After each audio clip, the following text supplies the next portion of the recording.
Hi, I'm here today with Susan Isaacs, and Susan is the author of a brand new book called Angry Conversations with God. And Susan is a friend of mine, so I'm so excited to talk with her today about her book, which is an amazing book. It's really about her life and her disappointments that she's faced in life, some of the successes and failures, and the role God has played.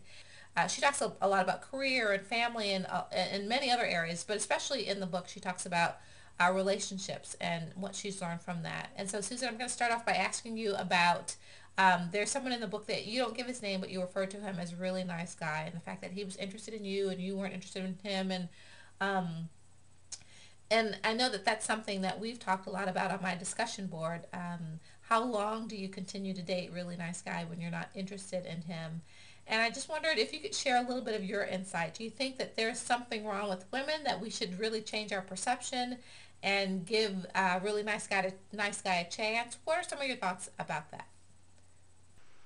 Well, I think Christian women need to let themselves off the hook because I think there's something that's happened in Christendom, particularly the American Christian church, that has made men feel like in order to be good, they have to be nice.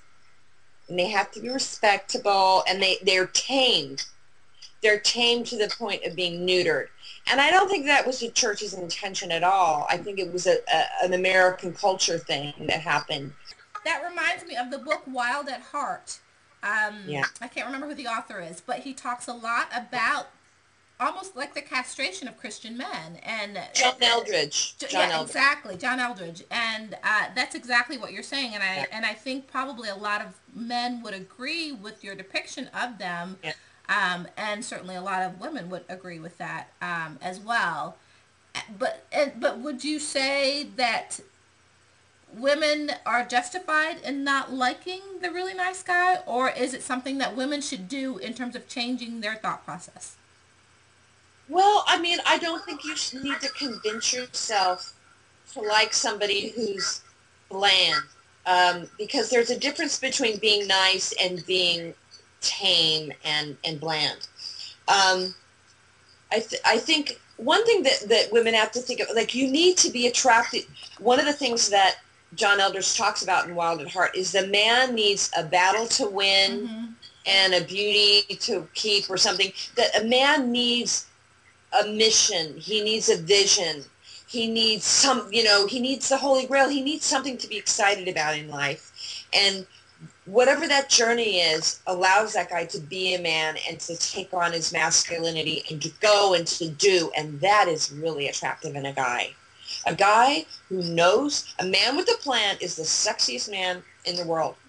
I And a man agree. who doesn't have a plan is boring Yeah. as cheese. Yeah. And I'm sorry, but we should not feel it's our fault for a guy who doesn't have a vision. Uh-huh. Whatever that is. I Right, mean, right. some guy's vision is like, I want to make a lot of money Yeah. so that I can go out and, build these projects. Or, And a lot of whatever that the goal. sounds like simply a drive, having a drive and having a passion. And that passion doesn't Exactly. have to be passion that's negative qualities or unhealthy qualities. That passion can be Right. something that we as women can really get behind. I Describe. think you have to give a man a chance to don't expect him, anybody who's going to like tell you his life story on the first date has some boundary issues. Right. Allow the guy to feel safe around you. Yeah. Now, in the book, you rejected really nice guy, and you kind of end up on the opposite end with in a relationship for a long time that was very unhealthy. So, as someone who's trying to figure it out myself, how do you think you ended up that way? How did you go from this one extreme to the other end?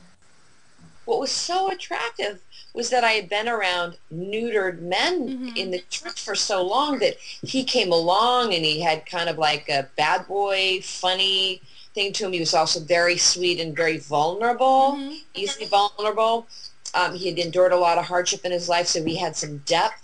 But he was a really deep soul, and because hadn't been forced to be neutered to be nice, he had cojones. Right. Right. And I was so longing.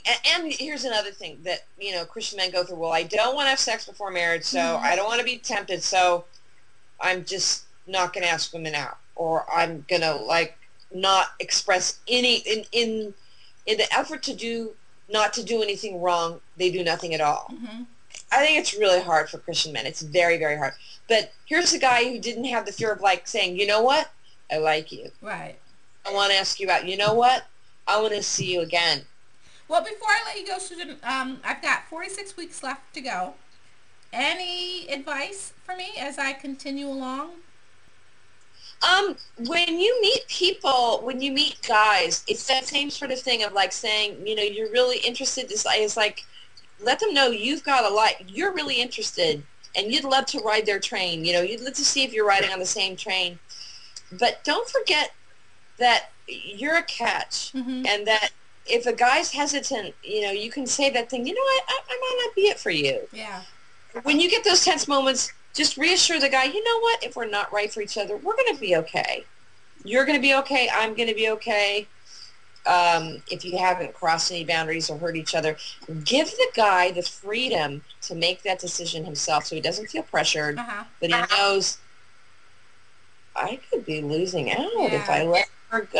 Yeah. I mean, Larry said at that dinner, he's like, you know what? If she walks out, I will never meet anyone like her again. I cannot let her. Yeah. So let the guy know, you know, you're interested and you think he's great and you'd love to ride his train, but you know what? You've got other trains. So give him the freedom. Sounds like sound advice. So thank you. And again, You're welcome. Susan Isaacs, her book is Angry Conversation with God.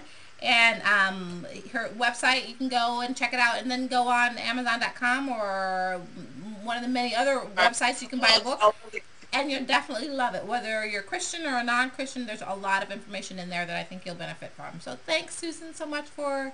and good luck with the book. The book comes out March... Tell me the date. March 12th. March 12th. March 12th. And you can go to angryconvos.com. It's a lot easier to Okay, type. great. And order directly from your website. Great. Yeah, there's links there. All right, thanks.